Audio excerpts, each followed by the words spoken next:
ഓരോ ദിവസവും നമ്മൾ ഉറക്കത്തിൽ നിന്ന് എഴുന്നേൽപ്പിക്കുന്നത് എന്താണ്? നമ്മുടെ അച്ഛനാണോ, അമ്മയാണോ, അല്ലെങ്കിൽ നമ്മുടെ കൂട്ടുകാരാണോ, അല്ലെങ്കിൽ ഫോണിലടിക്കുന്ന ഒരു അലാറമാണോ, അല്ലെങ്കിൽ അന്നുള്ള പരീക്ഷയുടെ ഒരു പേടിയാണോ, അല്ലെങ്കിൽ അന്ന് ചെയ്തു തീർക്കാനുള്ള എന്തെങ്കിലും പണിയാണോ, അല്ലെങ്കിൽ അന്ന് ടൂർ പോകുന്നുണ്ട് അതിൻ്റെ ഒരു എക്സൈറ്റ്മെൻ്റ് ആണോ? ഇതിനെല്ലാം നമ്മൾ ഉറക്കത്തിൽ നിന്ന് എഴുന്നേൽപ്പിക്കാനായിട്ട് കഴിയും. പക്ഷേ അത് കഴിഞ്ഞ് നമ്മളെ എന്താണ് ആ ദിവസം മുമ്പോട്ട് നയിക്കുന്നത്? നമ്മുടെ ഉറക്കത്തിൽ നിന്ന് യഥാർത്ഥത്തിൽ എഴുന്നേൽപ്പിക്കുന്നത് എന്താണ്? That is your dreams. നമ്മൾ ശരിക്കും ഉറങ്ങുന്ന ഒരവസ്ഥയിൽ നിന്ന് എഴുന്നേൽപ്പിക്കുന്നത് നമ്മുടെ സ്വപ്നങ്ങളാണ്. നമ്മുടെ സ്വപ്നങ്ങൾക്ക് വേണ്ടിയിട്ടുള്ള കമ്മിറ്റ്മെൻ്റാണ്. നമ്മുടെ ഉള്ളിൽ അടങ്ങാത്തൊരു ദാഹം വേണം നമ്മുടെ സ്വപ്നങ്ങളിൽ എത്തിച്ചേരാൻ. അതിനു വേണ്ടിയിട്ട് വർക്കിടാൻ നമ്മൾ മറ്റൊന്നും ഉറക്കത്തിൽ നിന്ന് എഴുന്നേൽപ്പിക്കേണ്ടി വരില്ല. സ്വപ്നങ്ങൾ കൊണ്ട് ജീവിച്ച മനുഷ്യരാണ് ഈ ഭൂമിയെ മാറ്റിമറിച്ചിട്ടുള്ളത്. അവരാണ് ചരിത്രം സൃഷ്ടിച്ചിട്ടുള്ളത്. അവരാണ് ആയിരങ്ങളുടെ ജീവിതങ്ങളെ മാറ്റിമറിച്ചിട്ടുള്ളത്. ഒരു സ്വപ്നമുള്ള ഒരു മനുഷ്യന് സൃഷ്ടിക്കാൻ പറ്റുന്ന ഇമ്പാക്റ്റ് എന്താണെന്ന് മനസ്സിലാക്കിയാൽ നമ്മൾ പിന്നെ ഒരിക്കലും അലസനായിട്ടിരിക്കില്ല. നമ്മൾ നമ്മളെ തന്നെ പിന്നോട്ട് പിടിച്ച് നിർത്തില്ല. നമ്മുടെ സ്വപ്നങ്ങൾക്ക് വേണ്ടി നമ്മൾ പരിശ്രമിക്കാനായിട്ട് തുടങ്ങും. ഒരു സ്വപ്നം കൊണ്ട് ജീവിക്കുന്ന മനുഷ്യന് ഒരു ആറ്റം ബോംബിനേക്കാൾ ശക്തിയുണ്ട്. ചിലർ പറയും അവർക്ക് സ്വപ്നമില്ല, എനിക്ക് ജീവിതത്തിൽ ഒരു ആഗ്രഹവുമില്ല എന്നൊക്കെ. പക്ഷേ അതെന്തുകൊണ്ടാണെന്ന് നമ്മൾ ചിന്തിക്കണം. ചുറ്റും നോക്കുക, നമ്മുടെ ഉള്ളിലേക്ക് തന്നെ നോക്കുക. ഒരു കാര്യമെങ്കിലും നമുക്ക് മാറ്റാൻ ആഗ്രഹമുള്ളത് കാണും. ആ മാറ്റാൻ ആഗ്രഹമുള്ളത് എന്താണ്? അല്ലെങ്കിൽ നിങ്ങൾക്ക് ഒരുപാട് ആവേശത്തോടെ ഒരു കാര്യം ചെയ്യണമെന്നുണ്ടാകും, എന്തെങ്കിലും പ്രവർത്തിക്കണമെന്നുണ്ടാകും. എന്താണ് നിങ്ങളെ തീ പിടിപ്പിക്കുന്ന ആ സംഭവം?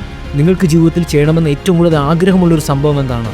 ഇനി അങ്ങനെ ഒരു സംഭവം ഇല്ലെങ്കിൽ കൂടുതൽ വായിക്കുക, കൂടുതൽ ലോകത്തിലേക്ക് ഇറങ്ങുക, കൂടുതൽ കാണുക. യഥാർത്ഥത്തിൽ ഇങ്ങനെ സ്വപ്നമില്ലാത്തവരും സ്വപ്നമുണ്ടായിട്ടും അതിനു വേണ്ടിയിട്ട് അധ്വാനിക്കാൻ കഴിയാത്തവരും ഒരേ കപ്പലിൽ തന്നെയാണ്. കാരണം ഇവരെ രണ്ടുപേരും പിടിച്ചു നിർത്തുന്നത് ഒരേ കാരണമാണ്: എക്സ്ക്യൂസസ്. അതെ, നമ്മൾ പറയുന്ന കുറേ പക്ഷികൾ. എനിക്കതില്ലായിരുന്നു, എനിക്ക് സാഹചര്യങ്ങളില്ലായിരുന്നു, എനിക്ക് പണമില്ലായിരുന്നു, പക്ഷേ എനിക്ക് കഴിവില്ലായിരുന്നു. ഇങ്ങനെ എത്ര പ്രാവശ്യം നമ്മൾ ചൂണ്ടിക്കാണിക്കും? ഇങ്ങനെ എത്ര പ്രാവശ്യം നമ്മൾ മറ്റാരുടെയെങ്കിലും തലയിലേക്ക് വെച്ചു കൊടുക്കും? നമ്മൾ ആദ്യം മനസ്സിലാക്കേണ്ടത്, ലോകത്തിൽ ഒരു മനുഷ്യനും എല്ലാം കിട്ടുന്നില്ല.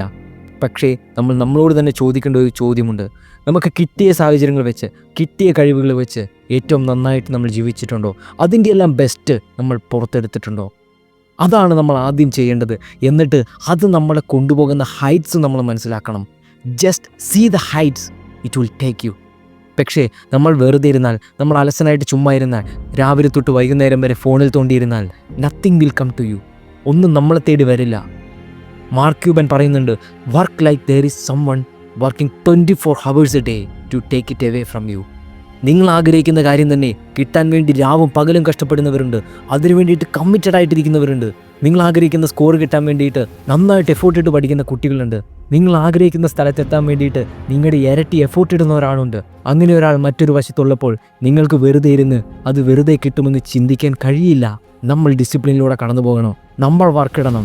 Just make it happen. നമ്മുടെ മനസ്സിൻ്റെ കൂടെ നമ്മൾ ഒരുപാട് വർത്തമാനം പറയാൻ പോകരുത്. കാരണം നമ്മുടെ മനസ്സിനോട് നമ്മൾ തർക്കിക്കാൻ പോകുമ്പോൾ പലപ്പോഴും മനസ്സ് നമ്മളെ വഴിതെറ്റിച്ച് വിടും. ഒരു പ്രാവശ്യമല്ലേ, 5 മിനിറ്റ് അല്ലേ ഉള്ളൂ, ഇതിൽ വലിയ അർത്ഥമൊന്നുമില്ല, ഇതൊക്കെ എല്ലാവരും ഇങ്ങനെയൊക്കെ തന്നെയാണ്. ഇങ്ങനെയെല്ലാം നമ്മുടെ മടിയെ, നമ്മുടെ അഹങ്കാരത്തെ നമ്മുടെ മൈൻഡ് ജസ്റ്റിഫൈ ചെയ്തുകൊണ്ടിരിക്കും. അതിന് നമ്മൾ വീണു പോകരുത്. Be the one who make it happen. Michael Jordan പറയുന്നുണ്ട്, some people want it to happen, some wish it would happen, and others make it happen. ഇതായിരിക്കണം നമ്മുടെ എനർജി, ഇതായിരിക്കണം നമ്മുടെ ഇന്ധനം, ഇതായിരിക്കണം ഓരോ ദിവസവും നമ്മളെ കട്ടിൽ നിന്ന് എഴുന്നേൽപ്പിക്കുന്ന വാചകം. You have to make it happen. ഇതായിരിക്കണം നമ്മുടെ നെഗറ്റീവ് തോട്ട്സിൽ നിന്ന് എഴുന്നേൽപ്പിക്കുന്നത്, നമ്മുടെ മടിയിൽ നിന്ന് എഴുന്നേൽപ്പിക്കുന്നത്, നമ്മുടെ ഈഗോയിൽ നിന്ന് എഴുന്നേൽപ്പിക്കുന്നത്. Just start really living your life, because you are here to do somethings really wonderful. Just make it happen.